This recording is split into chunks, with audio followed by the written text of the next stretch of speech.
बात आज से करीब 4 साल पुरानी है। उस रात रईसगंज पुलिस चौकी में इंस्पेक्टर खान के अलावा कोई भी नहीं था। बाहर जोर जोर से बिजली कड़कने के साथ साथ बहुत तेज बारिश भी हो रही थी।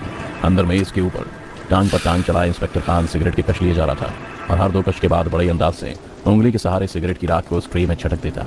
वो इस सब कुछ इतने तसल्ली से कर रहा था कि जैसे कोई और यहाँ आएगा ही नहीं। अब इतनी तेज आंधी तूफान वाले बरसात में भला कोई क्यों आएगा। तभी इंस्पेक्टर खान के मोबाइल पर एक कॉल आता है। अरे जाने मन तुम, आखिर इस बरसात ने तुम्हें मेरी याद दिलाई दी। हाँ, मौसम तो ठंडा हो गया है पर इस सीने की जलन तो तुमसे मिलके ही कम होगी। इंस्पेक्टर खान ये बोल ही रहा था कि इतने में पुलिस चौकी की बत्ती होल हो जाती है और वो फोन पर कहता है, ओह, इस बिजली को भी अभी जाना था क्या? अच्छा, अभी रखता हूँ। फोन कट करते ही जैसे ही उसने मोबाइल का फ्लैश लाइट ऑन की, पर बदकिस्मती से उसी वक्त उसके मोबाइल की बैटरी डेड पड़ जाती है और वो अंधेरे में ही हाथ पांव मारते हुए बाहर की तरफ निकलने लगता है। तभी दरवाजे के पास उसका पांव किसी चीज से टकराता है, मानो जैसे कोई बोरी रखी हो।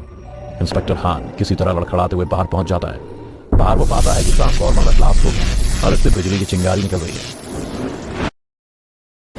इंस्पेक्टर खान वापस अंदर आ जाता है और अपनी टेबल पर एक कैंडल जला लेता है और एक सिगरेट को मुंह से लगाए कैंडल की लौ से सुलगाता है।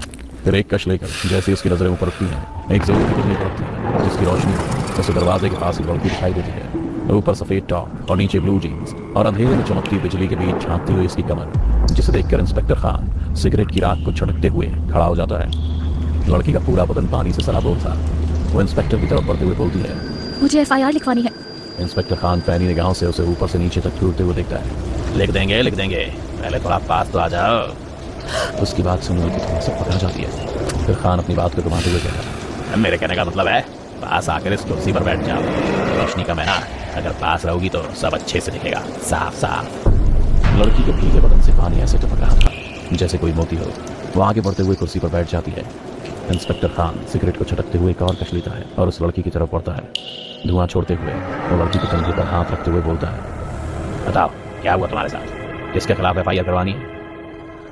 लड़की इंस्पेक्टर खान के छुए को नजरअंदाज करते हुए कहती है, बहुत बड़े लोग हैं और मेरे जान के दुश्मन बन गए हैं क्योंकि मैंने उनके खिलाफ कंप्लेंट दर्ज की कि दवा की आड़ में वो ड्रग्स का बिजनेस करते हैं।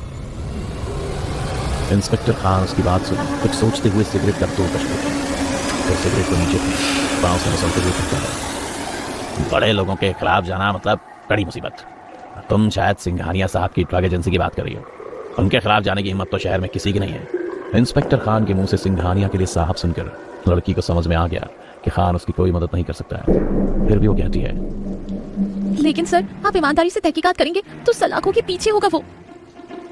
ईमानदारी का नाम सुनते ही खान टनक जाता है। अरे छोड़ो ये ईमानदारी की बातें, 20,000 की सैलरी भी टाइम से नहीं आती। थोड़ी सी बेईमानी कर लो तो हाथों हाथ लाखों मिलते हैं। खैर ये बताओ, तुम्हारी मदद करके मुझे क्या मिलेगा? खान की बात सुन लड़की जवाब देती है, पर मेरे पास तो कुछ भी नहीं है आपको देने के लिए, पर मैं आपके लिए कुछ भी कर सकती हूँ, जो आप चाहो, जैसा भी चाहो। कि ये बात सुनकर इंस्पेक्टर खान के चेहरे पर कुटिल मुस्कान आ गई। वो मनी मन कुछ सोचते हुए अपनी कुर्सी पर बैठ गया। उसे मालूम था कि आज न कल सिंघानिया उसे अपने रास्ते से हटा ही देगा, तो क्यों ना आज वो उस लड़की का रस चखे। ये सब सोचते हुए इंस्पेक्टर खान एक और सिगरेट जलाता है और रंगीन मिजाज में उस लड़की से पूछता है, नाम क्या है तुम्हारा? लाइला। लड़की का जवाब सुनते ही इंस्पेक्टर खान कहता है, बताओ लाइला, क्या कर सकती हो तुम मेरे लिए? खान की बात सुनते ही लाइला खड़ी हो जाती है और अपने दोनों हाथ टेबल पर रख झुकते हुए कहती है, वही जो आप चाहते हैं, फिर आप इसके खिलाफ एक्शन तो लेंगे ना? लाइला ने बात इंस्पेक्टर खान की आंखों में आंखें डाल कर कही, पर इंस्पेक्टर खान की निगाहें तो किसी और गहराई में गोते खा रही थी। लाइला इंस्पेक्टर खान के पास आ गई। खान ने भी सिगरेट का आखिरी कश लेते हुए उसे जमीन पर फेंक दिया और लाइला को अपनी बाहों में ऐसे चकड़ा जैसे कि वर्षों से भूखा हो। लाइला भी अब मदहोश हो चुकी थी। तभी खान के मोबाइल पर किसी का कॉल आता है। अपने मोबाइल की आवाज़ सुन इंस्पेक्टर खान एक सेकंड के लिए दंग रह जाता है क्योंकि उसका मोबाइल तो डेड हो गया था। उसने देखा कि मोबाइल पर सिंघानिया का कॉल था, इसलिए उसने लाइला को अपनी कुर्सी पर बिठा खुद थोड़ा दूर खिड़की के पास चला गया ताकि उनके बीच की बात लाइला ना सुन ले। हाँ सिंघानिया साहब, बताइए क्या सेवा कर सकता हूँ आपकी? खान की बात सुन सिंघानिया जवाब देता है, और एक लड़की को ठिकाने लगाना है। अगर मैं गलत नहीं हूँ तो उसका नाम लाइला है। खान की बात सुनते ही सिंघानिया दंग हो जाता है और कहता है, हाँ हाँ भाई, पर ये बात तुम्हें कैसे पता चली? अब जुर्म मुझसे कैसे छुप सकता है सिंघानिया साहब? खैर आप चिंता न करें, लड़की मेरे पास है। अभी तो मैं उसकी जवानी का रस पी रहा हूँ, एक बार अच्छे से निचोड़ लूँगा, फिर लगा दूंगा ठिकाने। खान की बात सुन सिंघानिया छल्ला के कहता है, अब तू लाश को भी अपनी हवस का शिकार बनाएगा क्या? जल्दी से लाइला की लाश को ठिकाने लगा और हाँ, मेरे बेटे का नाम नहीं आना चाहिए। सिंघानिया की बात सुन खान के होश उड़ जाते हैं। लाश? कैसी लाश? लायला की लाश, जब वो तेरे पुलिस चौकी में भाग के जा रही थी तो तेरे बेटे ने पीछे से कई गोलियां दागी। मुझे नहीं लगता कि वो बची भी होगी। एक जाकर लाश दरवाजे के पास पड़ी होगी। काम खत्म होते आ जाना, अपनी कीमत लेना। सिंघानिया से बात करके ऐसे ही वो पीछे बढ़ता है तो वहां लायला होती ही नहीं है।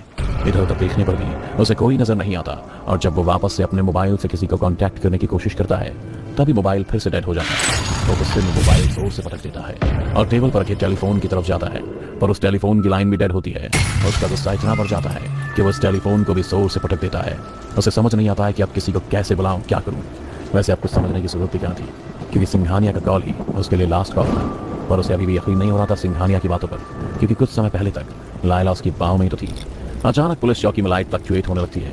तभी खान की नजर दरवाजे के पास पड़े किसी बोरे जैसी चीज पर जाती है जिससे वो टकराया था। जैसे ही वो उसके पास पहुंचता है तो देखता है खून से सनी किसी लड़की की लाश है। जैसे ही वो उसे पलटता है तो वो कोई और नहीं बल्कि लायला की ही लाश होती है। खान लायला को मरा देख ठंडा पड़ जाता है, फिर भी न जाने क्या देखने को अपने हाथ लाश की तरफ बढ़ाता है, जिसे लायला की लाश अपने हाथ से जोर से पकड़ लेती है और अपनी खूनी आंखें खोलते हुए कहती है, अब तो FIR लिखेंगे ना इंस्पेक्टर खान।